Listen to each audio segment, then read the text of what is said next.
Okey, Assalamualaikum dan salam sejahtera. Ini hari kita ada sebuah Exora Turbo. Okey, kita difahamkan Exora Turbo ni owner baru ambil. Dan dia dah buat appointment dengan kita, nak datang, nak fully checking kereta dia bahagian enjin dan juga suspension part. Untuk kereta ni banyak masalah dia, biasa. Bila mana kita beli kereta second hand, pertama, bila kita selepas beli tu kita kena pergi bengkel. Tujuannya untuk apa? Untuk kita checking dulu daripada segi minyak hitam, minyak gearbox. Kalau kereta tu pakai timing belt dia last tukar bila. Kalau timing chain nak kena tengok mileage dah berapa. Kalau mileage dah 200 ataupun dah 100 lebih hingga ke 200 dah patut tukar.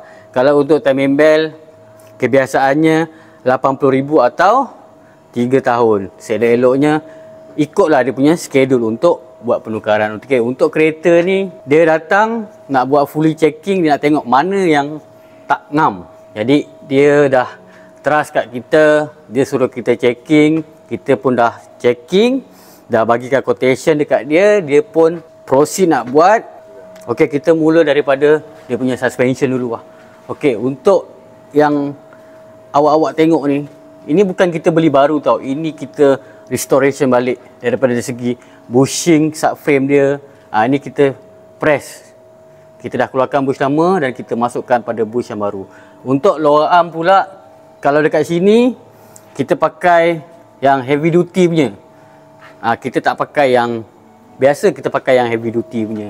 Sebab heavy duty ni dia punya bush dia kenyal, dia tak sama getah macam lower arm yang biasa. Jadi kita masukkan yang heavy duty lah, kiri dan kanan. Dia punya bush subframe kita tukar kiri dan kanan. Dia punya link dia, stabilizer link, dia punya bar bush dia, dan juga steering rack dia.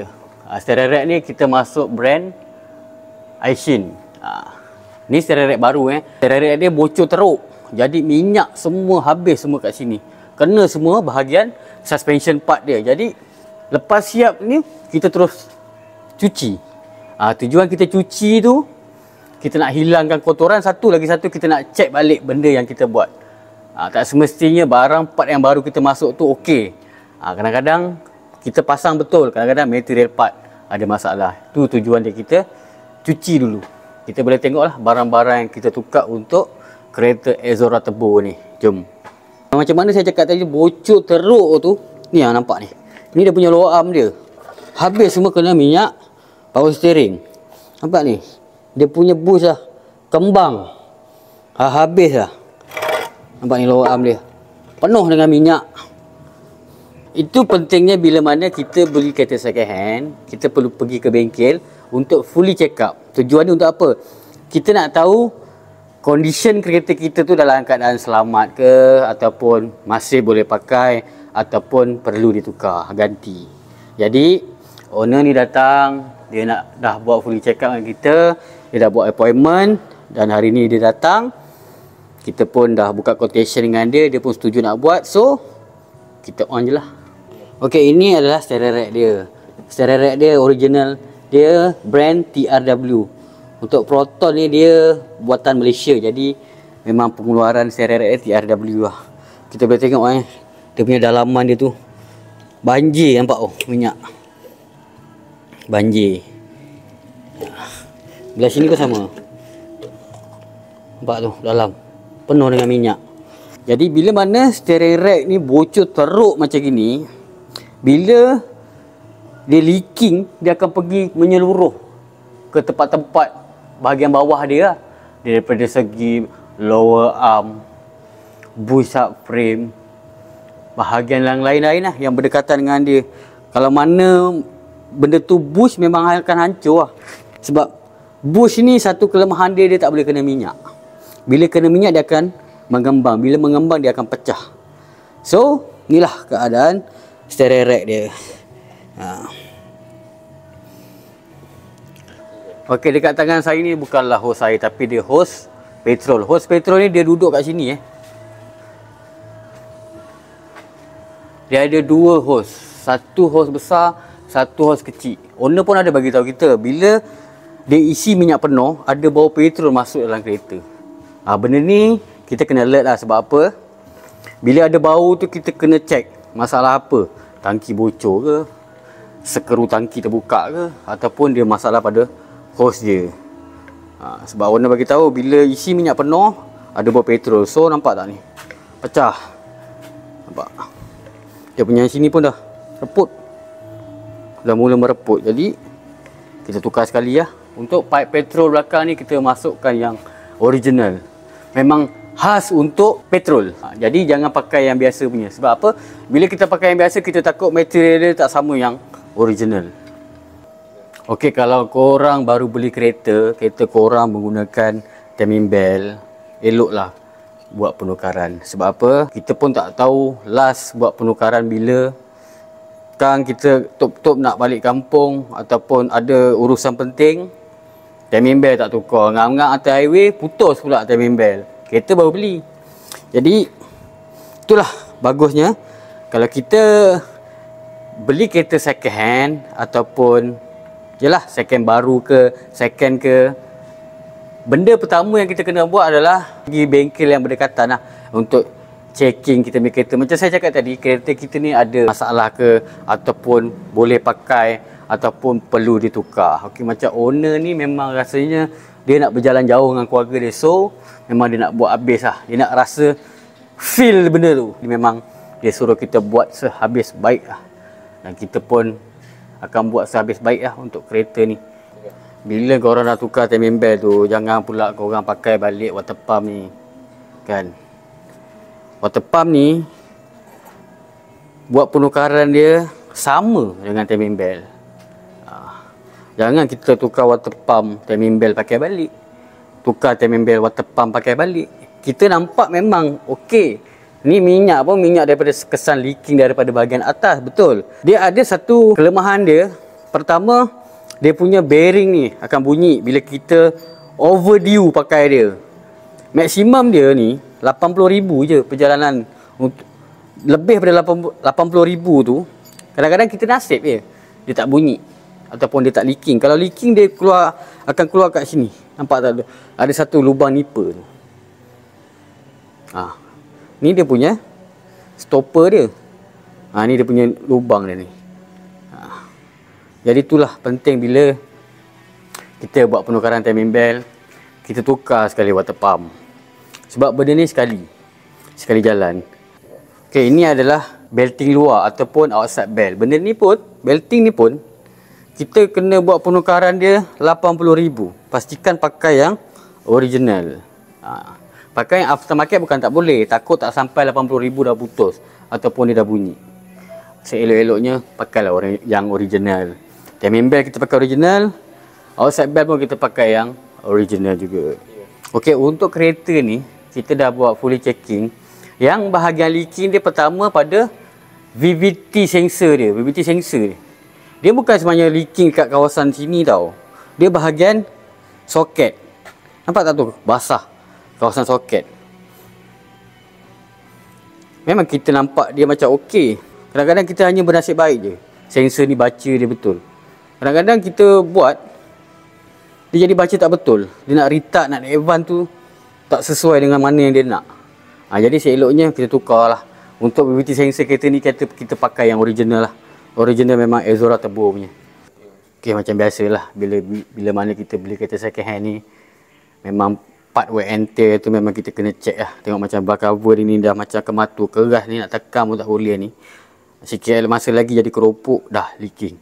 Okey, satu saya nak kongsikan untuk bar cover Kempro ni. Bila kita tukar bar cover gasket ni, dia akan ada satu bushing dekat dia punya bar cover dia. Kalau boleh sebelum masuk bar cover yang baru, kita grind sikit bahagian dia punya bush dia, bagi permukaan tu rata dengan bar cover. Baru kita masuk bar cover gasket. Biar bar cover gasket ni tinggi daripada bar cover.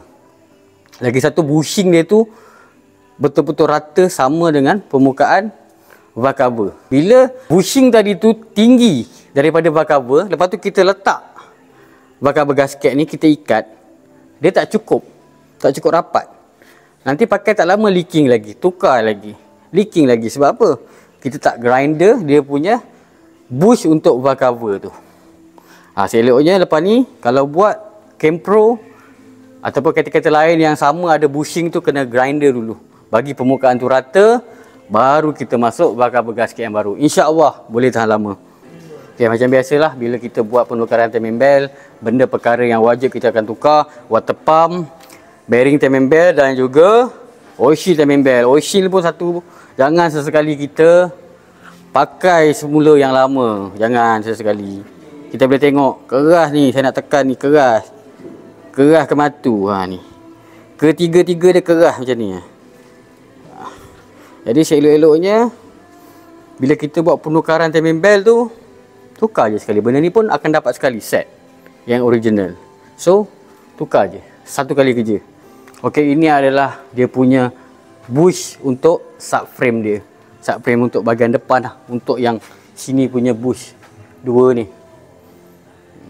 Kalau sebelum ni kereta ni, dia punya bush ni sebelah dah menyengit macam gini lah. Dia punya bush ni, maksudnya memang tak pernah tukar lah dia punya bush ni. Jadi bila dia datang sini, kita dah buat fully check up.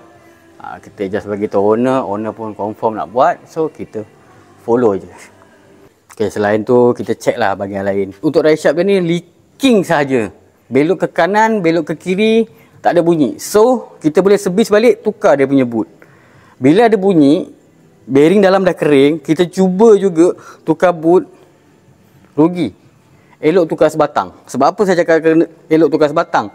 Sebab bearing dalam tu dia dah ada free play. Untuk kereta ni, dia just bocor je bahagian dry shaft boot. Jadi bearing ni kita servis balik, kita masuk ke listrik yang baru, kita tukar dry shaft boot yang baru. Tu dia. Okey, tak lupa juga pada Exora Turbo Suprema S dan juga Preve Turbo. Korang kena tengok dulu video ni. Okey, jom.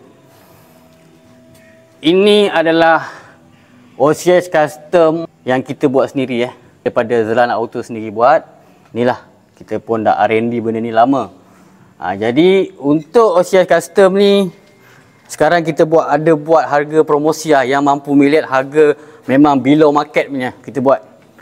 Untuk korang yang menggunakan Suprema S, Preve Turbo, Exora Turbo. Yang CPS, NA tak ada lah. Ni untuk turbo saja.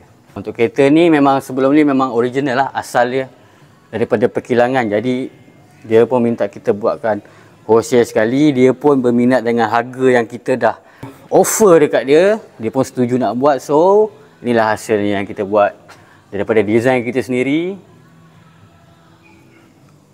untuk OCS custom.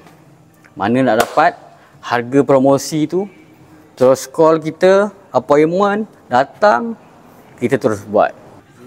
Okay, kereta pun kita dah siap buat pemasangan, kita dah checking. Macam biasa, dekat Zelan Auto ni, lepas buat, pertama kita akan cuci, yang keduanya kita akan marking part yang mana kita buka pasang. Dekat sini memang kita sediakan seorang satu marker pada kita punya foreman. Untuk dia orang, setiap kali buka, pasang, dia orang akan marking. Kita boleh tengok kat sini, semua ada marking dia. Semua ada marking dia, hijau.